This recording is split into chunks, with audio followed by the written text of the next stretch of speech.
신명기 12장 1절 우리 먼저 한 목소리로 합독하겠습니다.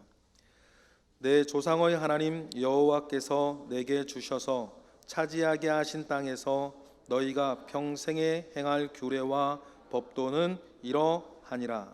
아멘. 20절입니다. 다 같이 시작. 내 하나님 여호와께서 내게 허락하신 대로 내 지경을 넓히신 후에 내 마음에 고기를 먹고자 하여 이르기를 내가 고기를 먹으리라 하면 내가 언제나 마음에 원하는 만큼 고기를 얻을 수 있으리니. 아멘. 요즘 신명기서를 묵상을 하면서 모세를 많이 주목하게 합니다. 그의 생애가 성경에는 아주 상세히 기록되어서 전해지고 있지만 모세의 마음, 모세의 감정, 모세의 내면의 세계는 어땠을까라고 하는 그런 궁금증이 생기기도 합니다. 모세는 이스라엘을 힘들게 이끈 지도자이고 결국 그 일에 성공을 하죠. 얼마나 우여곡절이 많았습니까? 그러나 그는 그 엄청난 일을 이루고 요단 동편에 지금 서 있습니다. 이스라엘 백성들의 다음 세대가 이제 들어가야 할 가나안을 바라보고 있는 것이죠. 그는 먼저 하나님께 약속의 땅 가나안에 들어가길 소원했습니다. 어떤 신이 주께서 내게 행한 그 권능을 행할 수 있었겠습니까? 모세는 알죠. 여호와 하나님이 얼마만큼의 놀라운 일을 행하셨는지, 그것도 자기를 통해서 이루신 것을 저는 놀랍게 여기고 감격스럽게 여기고 고맙게 여기고 있습니다. 이제 내가 건너가게 하시어 가나안과 기름진 레바논을 보게 하소서라고 저는 구했습니다. 그런데 하나님께서는 모세에게 단호히 한마디로 거절을 했습니다. 그만해도 족하니 이 일로 다시는 내게 말하지 말라 라고 했죠.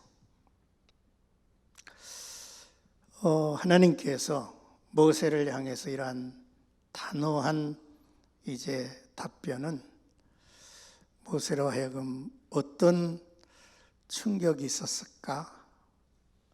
어떤 감정이었을까? 라는 생각을 해봅니다. 그는 이스라엘을 애굽에서 구원해내고 약속의 땅 문 앞에까지 인도를 했죠. 정말로 하나님의 역사였고 큰 은혜였어요. 그는 이제 나이가 120세가 됐습니다. 어찌 보면 살 만큼 살았다 말할 수 있을 겁니다. 또한 그가 위대한 것은 율법의 대변자로서 구속사적인 역할을 다 감당을 했습니다. 또한 그는 후계자를 아주 훌륭하게 잘 세웠습니다. 그래서 여호수아를 제가 이제 기도해서 세우게 됐죠. 아마도 모세는 이러한 일들을 쭉 돌아보면서 그래, 하나님이 하신 말씀이 옳은 얘기다 라고 담담히 받아들이지 않았나 싶습니다. 그리고 난 다음에 마지막 설교에 저는 전념을 하죠. 모세의 설교가 신명기서에는 3편이 담겨져 있는데 참으로 그 설교는 간절했고 그 설교는 당당하고 확신에 찬 그런 메시지였습니다. 이스라엘아, 뒤를 돌아보라 하는 거죠. 인생 나그네 길에 한 걸음 한 걸음을 살다가 어느 순간 잠시 멈출 때가 있죠. 그리고 뒤를 돌아보아야 은혜가 보입니다. 뒤를 돌아보아야 하나님이시었구나. 하나님에 대한 고백을 하게 되죠. 그래서 모든 것이 하나님의 은혜입니다 라고 고백을 하게 되죠. 요즘 참 많은 분들이 좋아하는 복음성가죠. 찬양. 당연한 줄 알았더니만 당연한 줄 이제 알고 지나쳤지만 모든 것이 하나님의 은혜였다는 거죠. 여러분, 이런 고백은 그 찬양을 이제 작곡하고 작사한 사람의 이 중심만이 아니라 우리 모두의 고백입니다. 참 당연한 줄 알고 살았던 모든 것들이 하나님의 은혜입니다. 그래서 모세는 뒤를 돌아보라고 큰 소리로 외쳤죠. 그리고 난 다음에 이스라엘아, 앞을 바라보라 라고 명합니다. 너희 앞에 하나님께서 너희 조상과 약속한 땅이 지금 펼쳐 있지 않느냐라는 것이죠. 나는 그리로 들어가지 못하겠지만 너희는 들어가리니 라고 말하면서 너희가 차지할 땅, 너희가 들어가야 할 이 가나안이 너희 앞에 펼쳐 있으니 하나님이 요구하시는 것이 무엇이겠느냐? 그 땅을 앞에 놓고 하나님이 너에게 요구하시는 것을 너희가 좀 알아야겠어 라는 얘기죠. 여호와를 경외하며 그 모든 도를 행하라. 여호와를 경외하고 순종하는 자가 들어갈 것이다 라는 의미겠죠. 그를 사랑하며 마음을 다하고 뜻을 다하여 네 하나님 여호와를 섬기는 자의 터전이다, 목이다 라고 말씀을 전합니다. 여호와를 경외하고 순종해 하나님을 마음으로 사랑하고 뜻을 다하여 사랑하고 그를 섬겨. 그러면 이 땅이 너희들의 안전한 터가 될 것이고 안식의 터가 될 것이고 거기에서 영육 간의 평화로움을 풍요로움을 누릴 수 있을 것이다 라고 말씀을 한 거예요. 이 모든 이 말에 부담스럽게 여기지 마라. 내가 오늘 내 행복을 위해서 내게 명하는 것이니 라고 말씀했습니다. 나와 여러분들이 여호와를 경외하고 순종합니까? 나와 여러분들이 마음을 다하고 뜻을 다해서 하나님 사랑하고 또한 순종하고 섬깁니까? 그것은 하나님을 위한 게 아니야. 너희의 행복을 위해서, 너희의 기쁨을 위해서, 너희의 축복을 위해서 명하는 것이다. 그러니까 여러분, 우리의 신앙생활은 따지고 보면 우리 자신을 위한 것이고 우리 자신의 행복을 위한 것이죠. 하나님은 그러한 언약과 그러한 약속의 땅을 우리에게 제시를 해 주신 것입니다. 우리가 하나님의 말씀을 따라 살고 순종하는 게 참 힘듭니다. 라고 하는 이제 이야기를 했던 그 때가 많죠. 참 힘들다. 근데 뒤돌아보면 그거 뭐 별로 힘든 것이 아니었지 않았습니까? 순종하는 게 즐겁고 행복한 거죠. 그리고 나서 내가 오늘 내 행복을 위하여 명하는 규례와 법도를 잘 지킬 것인데 너희가 건너가서 차지할 땅, 그 땅을 소개하고 있는 거예요. 하나님이 그 조상 아브라함과 이삭과 야곱에게 약속하신 그 땅은 어떠한 땅인 줄 아니? 라는 거예요. 그 땅은 산과 골짜기가 있어서 하늘에서 내리는 비를 흡수하는 땅이요.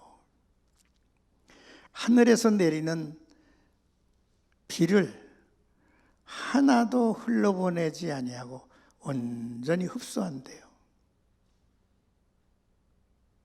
그러니까 하나님은요, 내가 이게 쭉 읽다 보니까 하나님이 무리하게 많이도 안 주시고요, 적당히 주신대요, 하나님이. 그리고 그 적당히 주신 그 비를 온전히 흡수하는 땅이래요. 이뿐만이 아니에요.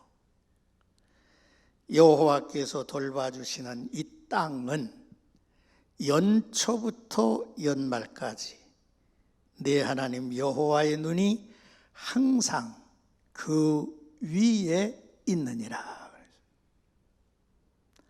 하나님의 눈이 머무는 곳이래요.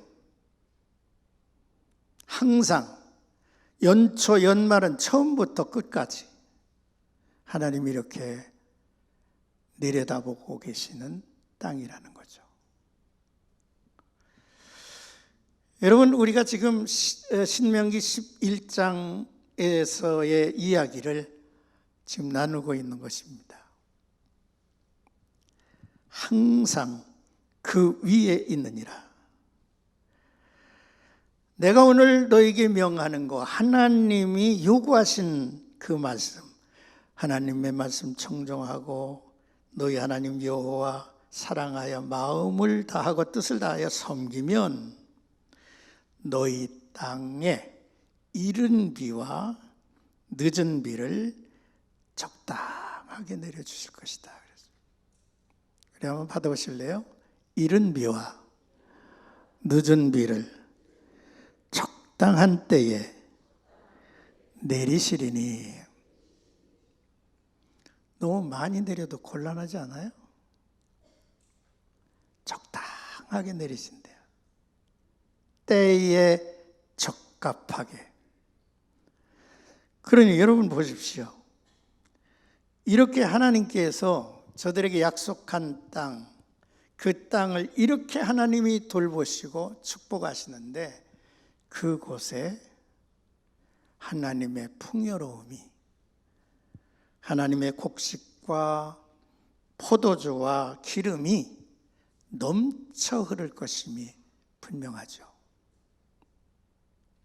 하나님은 우리의 영육간에 필요한 것을 공급해 주시는 변함없이 공급해 주시는 하나님이심을 우리에게 보여주고 있습니다.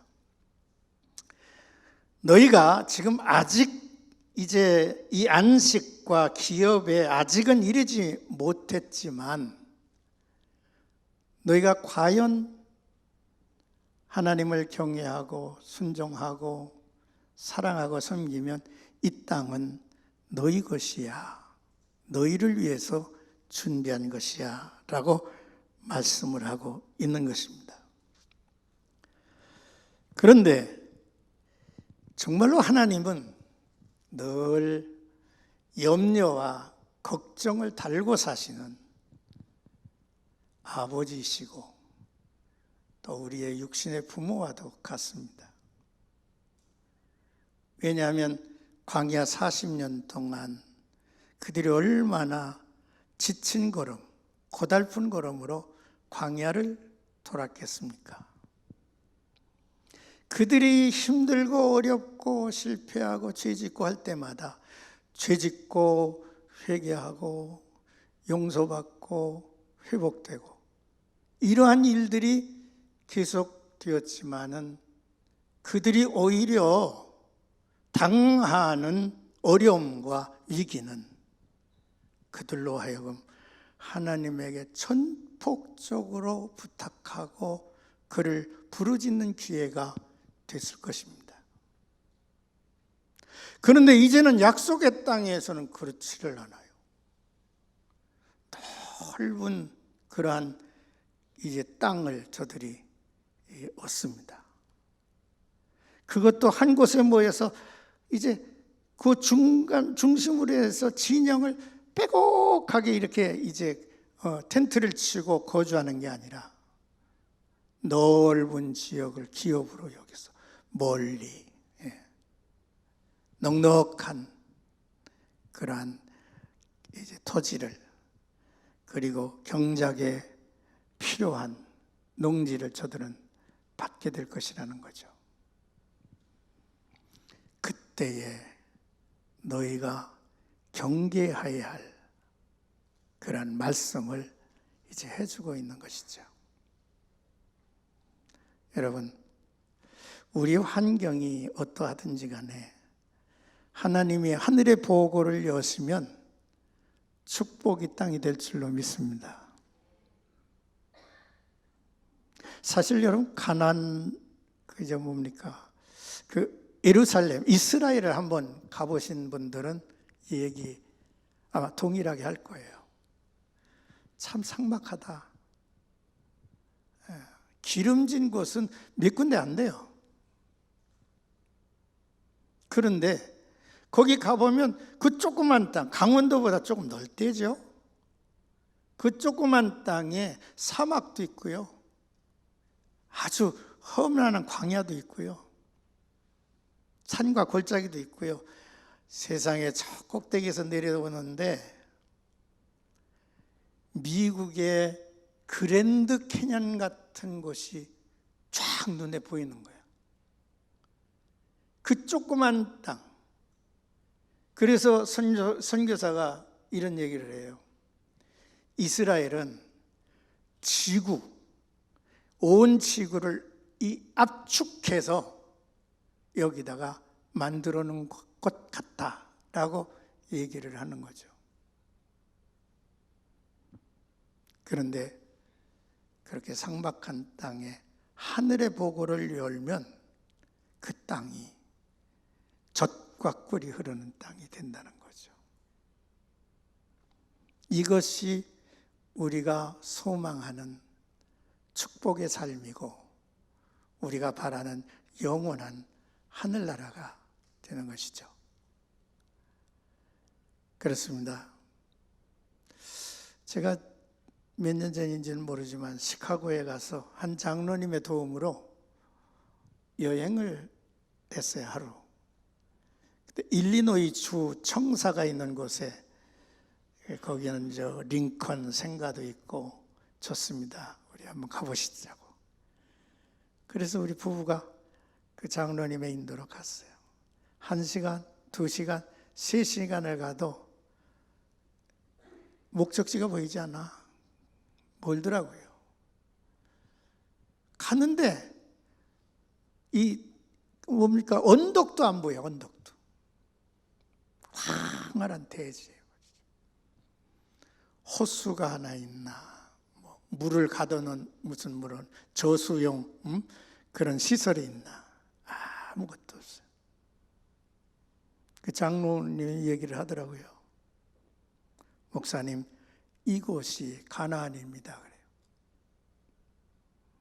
왜 이것이 가나안이에요? 그랬더니 목사님이 보시듯 여기에는 물을 끌어다 쓸 호수 하나 없고 아무것도 없다는 거예요. 그런데 이상하게 하늘에서 때를 따라 비를 내려서, 거기가 미국의 옥수수 단지로 제일 큰 단지래요. 그래서 우리가 먹는 옥수수도 뭐 미국에서 많이 수입을 하겠습니다만은 거기서 그렇게 풍성하게 옥수수 수확을 했는데 하늘이 움직여줘서 그렇게 된다는 거예요. 그렇습니다. 이스라엘이 건너가야 할 땅 가나안이 그런 땅이라는 거예요. 그런데 여기 보니까 이제 너희가 곡식, 포도주, 기름이 흘러넘칠 것이다. 그리고 거기에는 너희들의 이제 삶 속에 필요한 모든 것들, 농사를 지어서 거두기도 하고 생축이 불어날 것이라는 거예요. 그래서 지금 하나님은 모세를 통해서 이 약속의 땅 가나안에 들어가서 너희가 지켜야 할 몇 가지를 이야기하고 있어요. 그 첫째는 우상을 멀리하라. 우상을 멀리하는 것보다 아주 파멸시키래요. 우상의 이름이 그 땅에 이제 남지 않도록 하라는 거예요. 이스라엘을 무너지게 하는 이 우상은 참 항상 그 민족을 괴롭혔습니다. 왜냐하면 이 세상의 모든 나라들이, 모든 그런 그 무리들이 그들이 섬기는 신이 있어. 그리고 이 세상의 모든 땅들이 그 땅을 다스리는 신이 있다고 믿었어. 그렇기 때문에 그 많은 우상과 거짓 신들 속에 이 이스라엘이 걸어야 했고 머물러야 했던 것입니다. 하나님은 인간 스스로 만든 이 신들을 대단히 혐오스럽게 여기시고 미워하셨습니다. 하나님에 의해 다른 신이 우리에게 다가온다면 하나님은 이미 우리에게 무시된 존재가 되지 않겠습니까? 우리를 사랑하시는 것만큼 저는 시기하신다고 하지 않았어요. 그래서 여러분, 제일 먼저 신당을 파괴하고 우상을 타파하고 그 이름을 멸하라.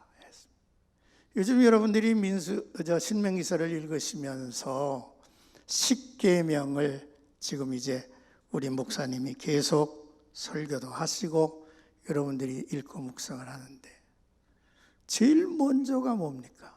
나 외에 다른 신을 두지 말라는 거예요. 우상 만들지 말라는 거예요. 이 세상의 그 어떤 것도 이제 하나님을 대신할 존재는 없기 때문에 그렇습니다. 지난 5월 19일 날 기독교의 영향력 있는 지도자 팀 켈러 목사님이 72세의 일기로 세상을 떠났습니다. 참 훌륭한 분이에요. 참 좋은 분이에요. 그가 써놓은 책들이 전 세계의 기독교계에 큰 영향을 끼쳤죠. 그가 세상을 떠나가자 그분의 책이 지금 더 이렇게 막 홍보가 되어서 우리 그 꿈샘 도서관에도 그분의 책이 아마 서너 권 구입이 될 거예요. 여러분 한번 찾아 읽어보십시오. 특별히 결혼에 대해서도 썼고 일과 영성에 대해서도 썼고 탕자의 아버지라고 하는 그런 또 타락한 선지자의 이야기 이런 것도 쓰고 그랬어요. 그런데 그분이 쓴 책 가운데 내가 만든 하나님이라고 하는 책이 있습니다. 요즘 우리는 저 불당에 가서 시주하고 거기 머리를 숙이지 않아요. 그렇다고 그래서 무슨 저 무슨 산에 들에 이런 데 가서 자연 어떤 것을 향해서 숭배하지 않아요. 그런데 모든 사람들이 우상을 스스로 만든다는 것이죠. 그래서 그분의 책의 이름이 자기가 만든 하나님이에요. 우리가 사는 세상엔 하나님의 자리를 훔치려는 우상들이 너무 많다는 거죠. 생각보다 지금 훨씬 위험하다는 거예요. 오늘날 그리스도인들이 의식하지 못하면서 하나님과의 관계를 무너뜨리고 산다는 거예요. 첫 번째 우상은 평생 소원이라는 거예요. 각 사람이 평생 바라고 소원하는 것이 있는데 오래 간절히 바라는 것, 이것이 너의 우상이 될 수 있다. 오로지 자식 하나가 잘 되기를 원해서 그냥 온갖 것 다 요란 떨고 사는, 오직 남편도 그러려니와 또 뭐 있잖아요.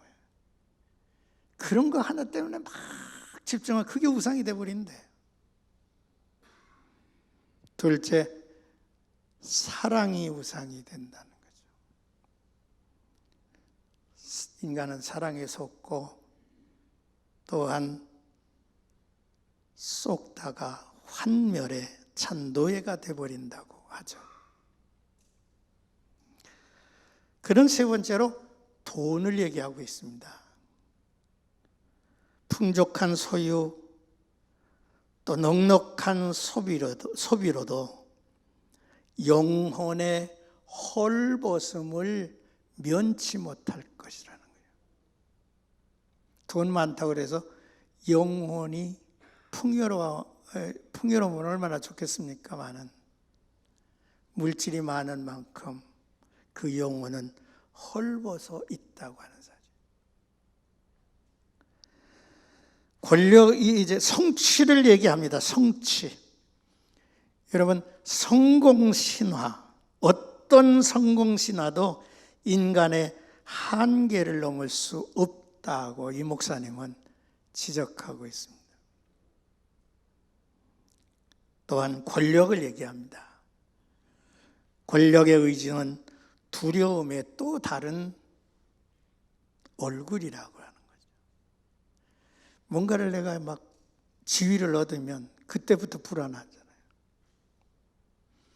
지금 저 러시아의 푸틴이 얼마나 불안할까? 저 이스라엘의 총리는 얼마나 불안할까? 이 권력은 잡으면 우리에게 또 다른 얼굴로 비춰진다는 거예요. 문화와 종교가 또한 우상이 될 수 있다라고 지적을 해요. 은혜가 없는 복음은 가짜 하나님을 만든다고 저는 단호하게 얘기하고 있습니다. 은혜가 없는 신앙생활 가짜라는 거예요. 은혜가 없는 이제 성경 얘기, 그것은 가짜 하나님을 만들 수 있다는 거야. 우리의 전 인격이 예수 그리스도를 통과해야 돼. 그리스도 안에서 죽고 그리스도 안에서 새로운 피조물이 돼요. 그리스도 안에서의 나의 모습을 새로이 발견하는 거예요. 온갖 거짓 것에는 단호히 결별하고 그것을 뿌리나 줄기로 삼지 말고 그 모든 것들을 가지로 삼고 살자는 거죠. 여러분, 그렇습니다. 내가 여기 와서 하나님을 예배하면서 내가 만든 신은 따로 있다라고 얘기할 때 하나님이 어떻게 보실까? 그 다음에 이제 풍요로운 이 땅에 들어가서 두 번째 명하시는 것은 온전한 예배자가 되라는 거예요. 오직 너희의 하나님 여호와께서 자기의 이름을 두시려고 너희 모든 지파 중에서 택하신 곳인 그 계실 곳으로 찾아가서 그랬어요. 사실 여러분, 그 이스라엘 나라에 예루살렘에 성전을 지어놨잖아요. 그 성전을 지어놨는데 멀리 저 단지파, 저 부엘세바 이런 데서의 거리가 만만치 않죠. 그럼에도 불구하고 하나님이 정하신 절기, 하나님이 정하신 예배는 꼭 이곳으로 오라는 거예요. 왜냐하면 그렇지 않으면 신앙이 변절돼요. 교회 중심으로 살지 않는 성도들을 보면 어쩐지 불안해. 신앙의 변질이 오게 돼 있어요. 그래서 신앙생활을 유지를 잘 하려면 그냥 교회에 붙어 있는 게 그게 축복이에요. 우리 교회의 많은 젊은이들을 제가 50여 년 동안 이곳에 있으면서 보지 않았습니까? 별별 젊은이들을 많이 봤어. 정말로 똑똑하고 훌륭한 이들 봤어. 그런데 참으로 우직하게 제자리를 지키고 있는 사람은 타락하지 않아. 그래서 여러분, 이런 얘기를 하십니다.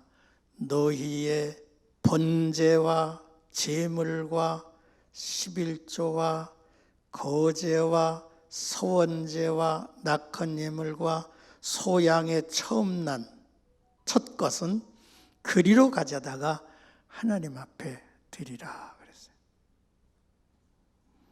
여러분, 이것은 하나님이 정하신 것이기 때문에 그거를 가지고 꼭 하나님이 머무시겠다고 하는 것으로 와서 드리라는 거예요.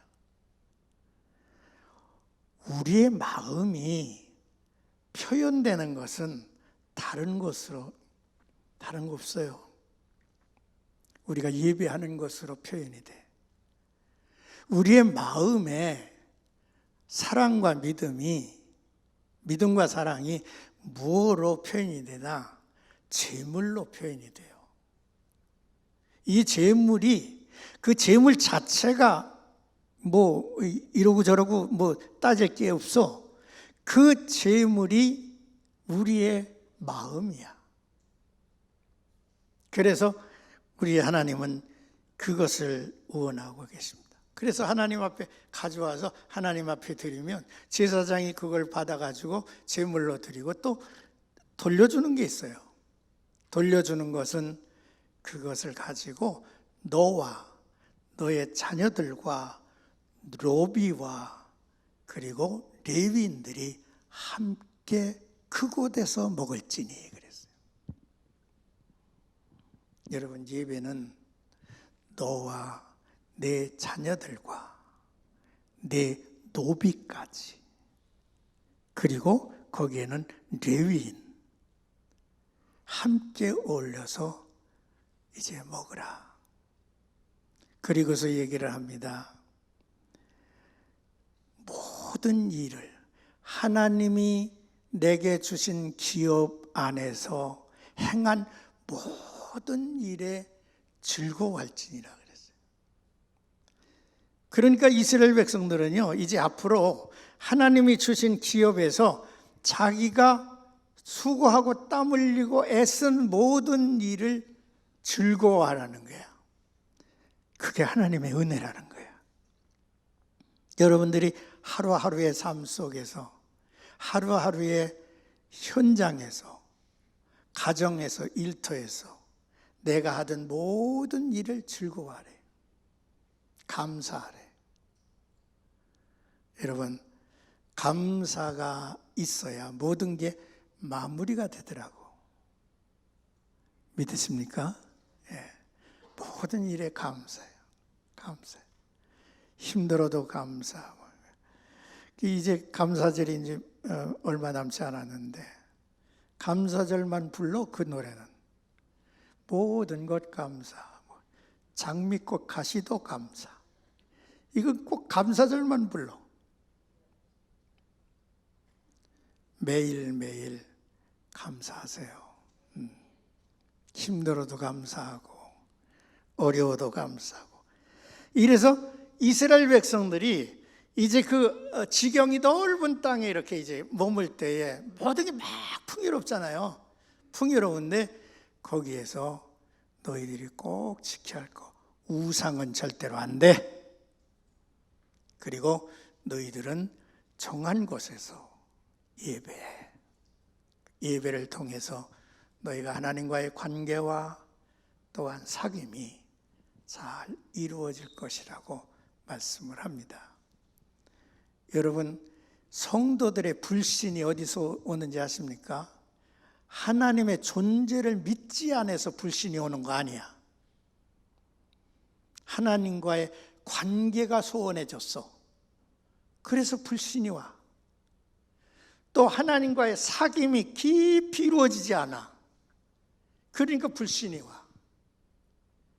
이것이 해결되어야 할 줄로 믿습니다. 우리의 마음을 하나님이 거룩하고 정결하게 하셔서 이런 모든 것들을 하나님께서 다 은총으로, 은혜로 정리하셔서 우리의 마음 속에 믿음의 샘물이 솟구쳐야 할 줄로 믿습니다. 마지막 세 번째로 거룩한 삶, 거룩한 삶을 하나님이 원하시죠. 왜냐하면 우리가 거룩해지지 않으면 하나님의 자녀로서의 목을 감당할 수가 없어요. 그래서 아브라함을 부르실 때에 개인을 부르시고요, 종족에서 구별하시고 또 많은 열방에서 구별하시고 다 구별해요. 구별해. 그리고 나서 무슨 마지막에는 할례까지 명하시지 않습니까? 그리고 땅도 구별해요. 거룩한 삶을 그곳에서 너희들이 펼쳐가야 돼. 그래야 너희가 이 세상에 택하신 족속이요 왕 같은 제사장 노릇을 할 수 있어. 이렇게 말씀을 하는 거죠. 그렇습니다. 그런데 여기서 너희가 넓은 지경에 들어가서 이제 멀리 떨어져 있잖아요. 신명기 레위기서에서는 명령하지 않는 그러한 이제 그 명령을 하는데, 너희가 머무는 그곳에서 너희가 먹고 싶거들랑 원하거들랑 마음대로 짐승을 잡아 먹으라고 했어요. 근데 짐승을 잡으려면 항상 그저 성막으로 끌어다가 거기서 잡도록 되어 있었거든요. 그런데 약속의 땅 가나안 넓은 그런 거 이제 대지의 각 기업으로 이렇게 얻었는데, 그거 짐승 하나 잡겠다고 끌고 예루살렘까지 올 수가 없잖아. 그러니까 거기서 잡아먹되 잡아먹되 피는 먹지 말아라. 그리고 자연사, 짐승에 찢긴 짐승 이런 것들을 먹지 마라. 왜냐하면 거기에 피가 있어. 이 피라고 하는 것은 생명을 상징합니다. 생명을 존중하게 여기는 거죠. 그리고 우리가 성경을 쭉 보면 이제 부정한 짐승과 정결한 짐승이 따로 나와요. 이거 잘 지키라는 거예요.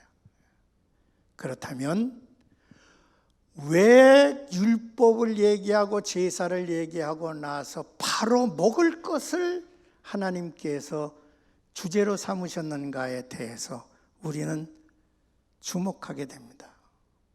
먹을 거. 사람이 먹는 즐거움이라고 하는 것이 참 대단해요. 여러분, 먹는 즐거움이야. 먹고 마시는 것 때문에요, 이스라엘 백성들이 그렇게 광야 생활에서 시험이 들었어요. 그래서 얘기합니다. 너희가 그곳에 가면 풍요로워서 먹고 싶은 대로 먹게 될 거야.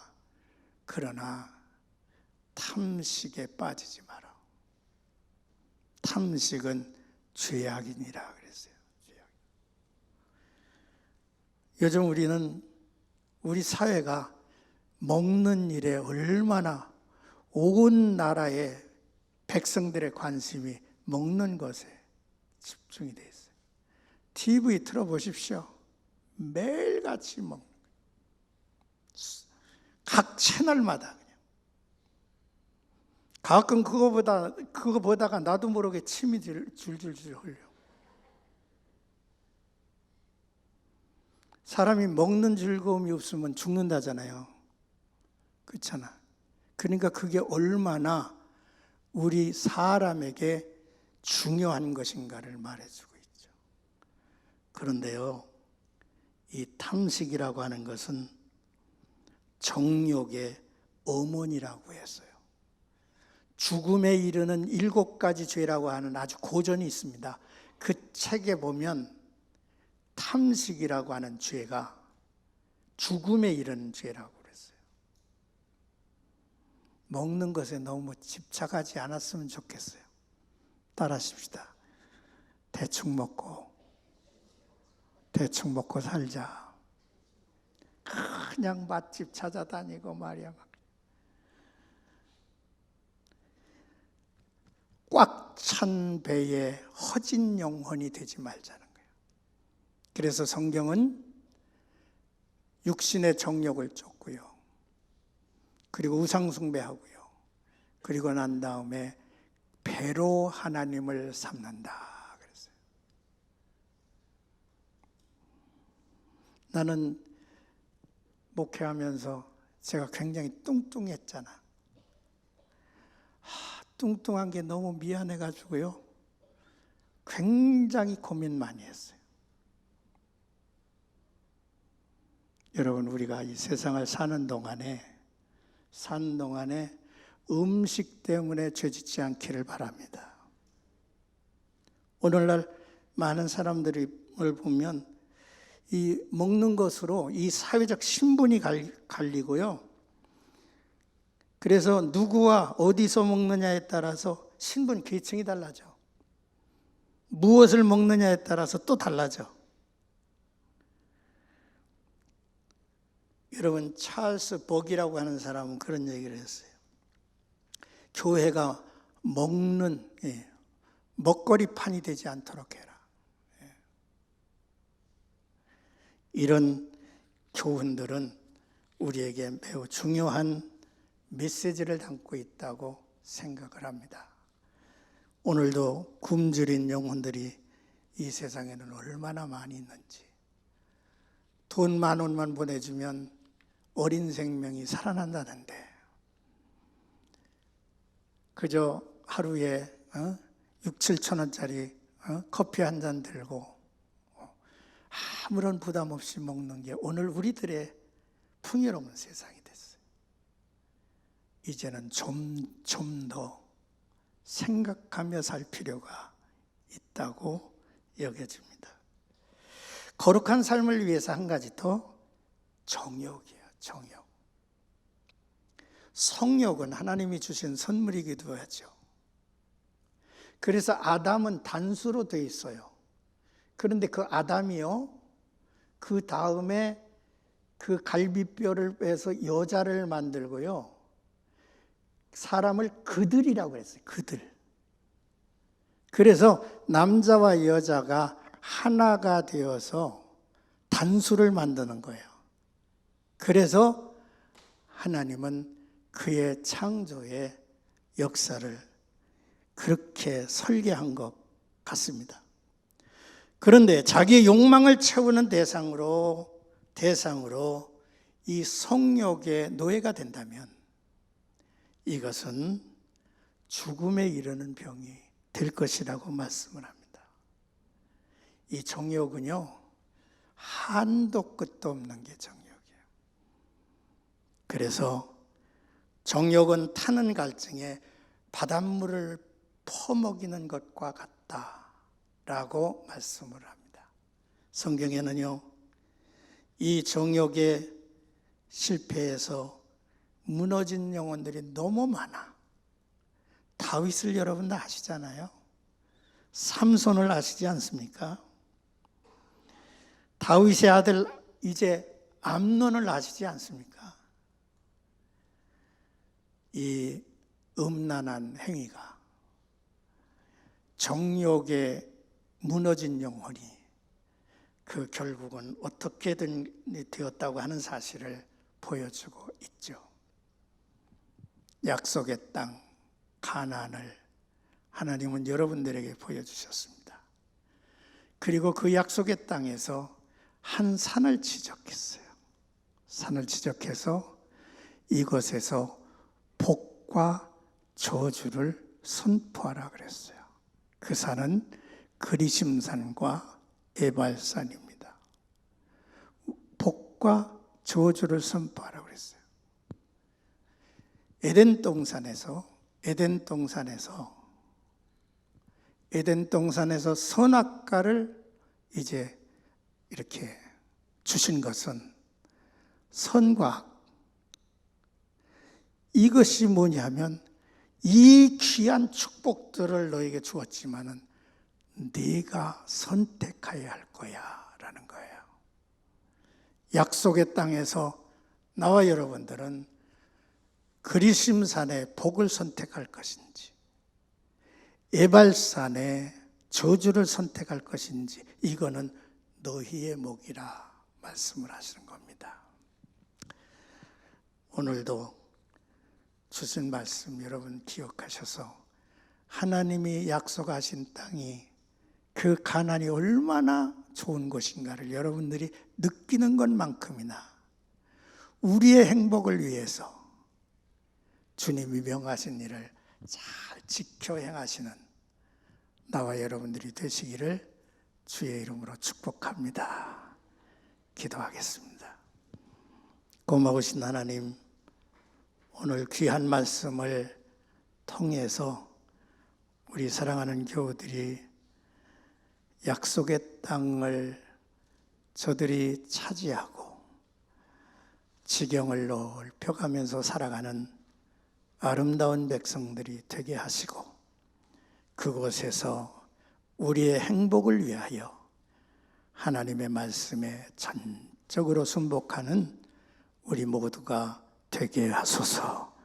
예수님 이름으로 기도합니다. 아멘.